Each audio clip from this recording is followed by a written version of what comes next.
మీరెప్పుడైనా ఇలా ఎక్స్‌పీరియన్స్ చేసారా? మనం ఎవరికైనా "ఏం కాదులే, పర్వాలేదు, ఓర్చుకో" అలా ఏదైనా మనం చెప్తున్నప్పుడు "అడ్జస్ట్ అవ్వు" అని చెప్తున్నప్పుడు వాళ్ళేమంటారో తెలుసా?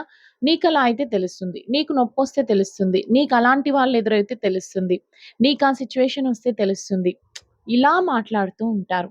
ఆల్రెడీ నువ్వు పెయిన్‌లో ఉన్నావు. నువ్వు ఆ సిట్యుయేషన్ ఫేస్ చేస్తూ బాధపడుతూ ఉన్నావు. వాళ్ళేం చెప్తున్నారు నీకు?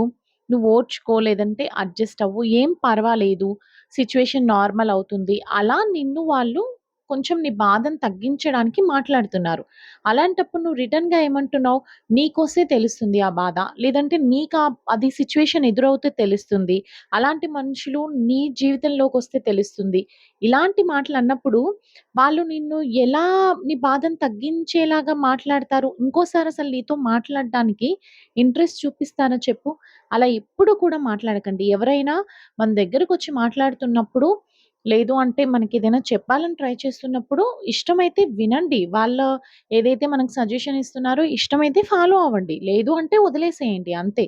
అంతేగాని మీకేదైతే సిట్యుయేషన్‌తో మీరు బాధపడుతున్నారో ఆ సిట్యుయేషన్ వాళ్ళకి రావాలని చెప్పి మీరు మాట్లాడకూడదు. అలా మాట్లాడినప్పుడు ఎదుటి వాళ్ళు నీతో మాట్లాడడానికి అస్సలు ఇంట్రెస్ట్ చూపించరు. వాళ్ళు చాలా ఫీల్ అవుతారు. ఏంటి, ఆల్రెడీ ఈమె బాధలో ఉంది. లేదంటే ఈ పర్సన్ బాధలో ఉన్నారు.